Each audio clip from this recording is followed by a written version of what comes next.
በአረበኛ ሱኩን ሲሆኑ ድምጻቸው የሚሰማና የማይሰሙ ፊደላት አሉ። እንዴት?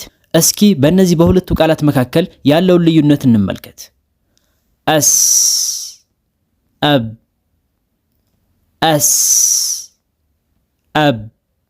እዚህ ላይ እንዳስተዋልነው ሲን ፊደል ሱኩን በሚሆንበት ጊዜ ድምጹ በግልጽ ያስታወቀ ሲሆን ባእ ፊደል ግን ሱኩን በሚሆንበት ጊዜ ድምጹ ብዙም አያስታውቅም፣ ሙሉ በሙሉ ጠፍቷል ማለት ይቻላል። ባእ ፊደል ብቻም ሳይሆን ሌሎች ፊደላቶችም በዚህ መልኩ ሱኩን ሲሆኑ ድምጻቸው የማያስታውቁ አሉ።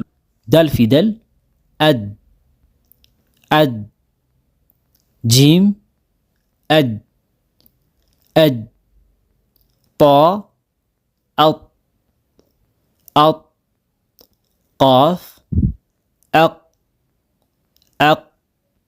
እነዚህ አምስቱ ፊደላት ሱኩን በሚሆንበት ጊዜ ድምጻቸው ሙሉ በሙሉ አያስታውቅም ወይም ደግሞ ሙሉ በሙሉ ይጠፋል። ታዲያ ለምንድን ነው ድምጻቸው በዚህ መልኩ የሚቀንሰው ወይም የሚጠፋው ከተባለ እነዚህ ፊደላት ሱኩን ሆነው በመናነብባቸው ጊዜ ትንፋሽ ወደ ውጭ ስለማይወጣ ወይም እዛው አፋችን ውስጥ ታፍኖ ስለሚቀር ነው። አብ፣ አድ፣ አድ፣ አጥ፣ አቅ። ለዚህ ነው ታዲያ ቁርአንን በምናነብበት ጊዜ የፊደላት ድምጽ በዚህ መልኩ እንዳይጠፋ ሲባል ቀልቀላ የሚባል ህግ የመጣው። ምክንያቱም ቀልቀላ ብሎ ማለት እነዚህ ፊደላት ሱኩን ሆነው በምናነብባቸው ጊዜ ቅድም እንዳየነው የትንፋሽ መታፈን ወይም የድምጽ መቀነስ እንዳይፈጠር ሲባል ትንፋሽ ወደ ውጭ መልቀቅ ወይም ድምጻቸውን ጎላ አድርጎ ነጠር አድርጎ በሚያስተጋባ ድምጽ ማንበብ ማለት ነው። ማለትም አብ ሳይሆን አብ፣ አድ ሳይሆን አድ፣ አድ ሳይሆን አጅ፣ አጥ ሳይሆን አጦ፣ አቅ ሳይሆን አቅ። በዚህ መልኩ ድምጻቸውን ጎላ ወይም ነጠር አድርገን ማንበብ ማለት ነው። ከቁርአን ቃላት ሰዋብ ሳይሆን ሰዋብ፣ አሐድ፣ አሐድ፣ አልቡሩጅ፣ አልቡሩጅ፣ ሙሒጥ፣ ሙሒጥ፣ አልሐቅ፣ አልሐቅ። ስለዚህ ቀልቀላ ብሎ ማለት ፊደሉ ሱኩን ሆኖ በምናነብበት ጊዜ ድምጹን ጎላ ማድረግ ወይም ነጠር አድርገን በሚያስተጋባ ድምጽ ማንበብ ማለት ነው። ታዲያ ከአረብኛ ፊደላት መካከል የዚህ አይነት ባህሪ ያላቸው ፊደላቶች 5 ሲሆኑ እነሱም ቃፍ፣ ጣ፣ ባ፣ ጂም እና ዳል ናቸው። ባጭሩ ቁጥቡ ጀድ ብለን በቀላሉ መያዝ እንችላለን። እነዚህ ፊደላት ታዲያ የቃል መካከል ላይ የሚሆን የቃል መጨረሻ ላይ ሱኩን ሆኖ በምናገኛቸው ጊዜ ቀልቀላ አድርገን ወይም ድምጻቸውን ጎላ አድርገን እናነባቸዋለን ማለት ነው። እዚህ ላይ ሱኩን ሲባል ታዲያ ሁለቱንም የሱኩን አይነቶችን ያካትታል። ማለትም አንደኛ ትክክለኛ ሱኩን ሲኖረው ማለት ሲሆን ይቺ የሱኩን ምልክት ከላዩ ላይ ተቀምጣ በምናገኝበት ጊዜ ማለት ነው። ለምሳሌ ለም የሊድ ወለም ዩለድ፣ ሐብሉም ሚን መሰድ፣ አለዚ አጥዓመሁም ሚን ጁዕ፣ ألم يجعل كيدهم في تضليل، لقد خلقنا الإنسان في أحسن تقويم።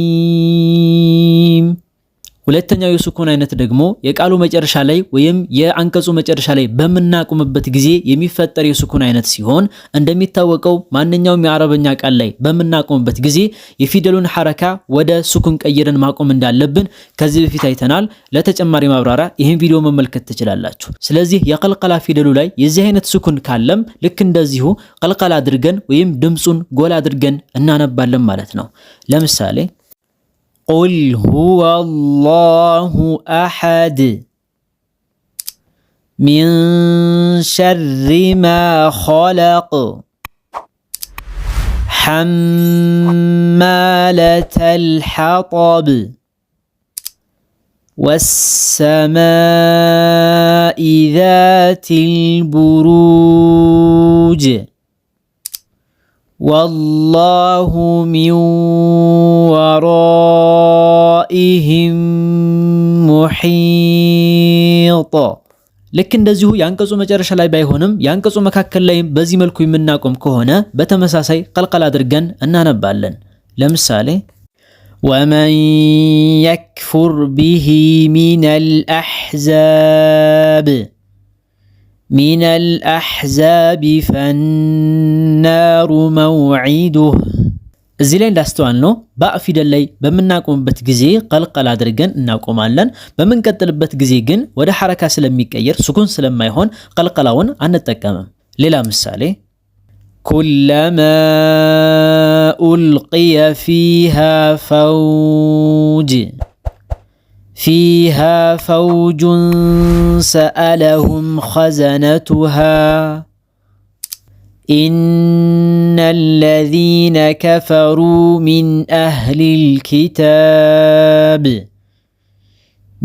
أهل الكتاب والمشركين في نار جهنم قل يا أيها الناس قد جاءكم